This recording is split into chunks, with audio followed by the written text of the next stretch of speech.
Hey guys, welcome to the channel. I have something exciting. I am planting dahlias for the first time in our Oklahoma garden.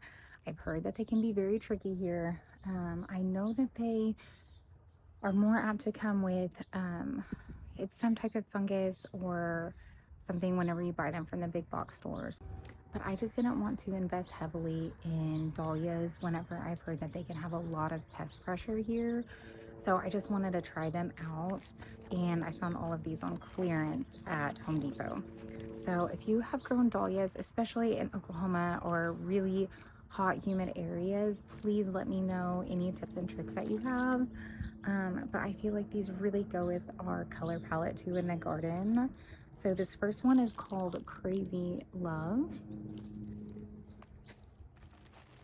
And the next one is a Tickled Pink Blend.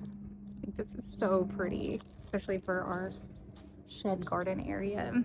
And then we have, let's see, let me show this one, this Mr. Blue. And I have heard that in our area, they stop blooming in the heat of our summer because we can get to 110. Our nighttime temps can stay around 80. So everything just needs some reprieve and kind of stops blooming for a little bit, with a few exceptions. And so I've heard that they do start picking up again with blooming in the fall. So I just think that this is going to be gorgeous if it makes it. And we have these beautiful blooms in the fall. And then lastly, we have this Kelvin Floodlight. Now, for those of you that don't know, this back garden area is a primarily yellow garden, just in honor of my son who passed away from childhood cancer. If you're not aware, the childhood cancer color is yellow. So if you see a yellow ribbon, that's typically what it's representing.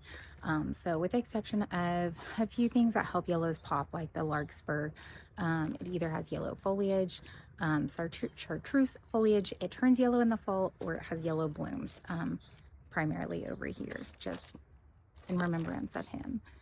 So I will say, when I was picking out those clearance dahlias, what I made sure of is that they already have sprouts, because a lot of times if you're looking at those bulbs, some things you want to look for, corms, bulbs, tubers, whichever you're looking for, you want to make sure that they're not overly dry, because basically they just turn to powder when you pull them out and they're not going to produce anything.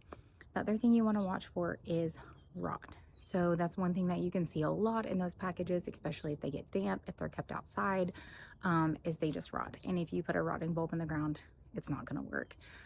So each of these already has a sprout. I made sure it's specific to the count in the package. So if I got a 2-pack package, there's 2 sprouts in there. So that's one thing to look for whenever you are buying those clearance plants. But yeah, so stick around, subscribe so that way you can see how they work out in our Oklahoma garden this summer and fall. And yeah, I'm just really excited. I know that I'll probably need to stake them, but if you have any other tips, if you've grown them, if you have any varieties you recommend, please drop them in the comments below. I really want to see. Thanks, you guys.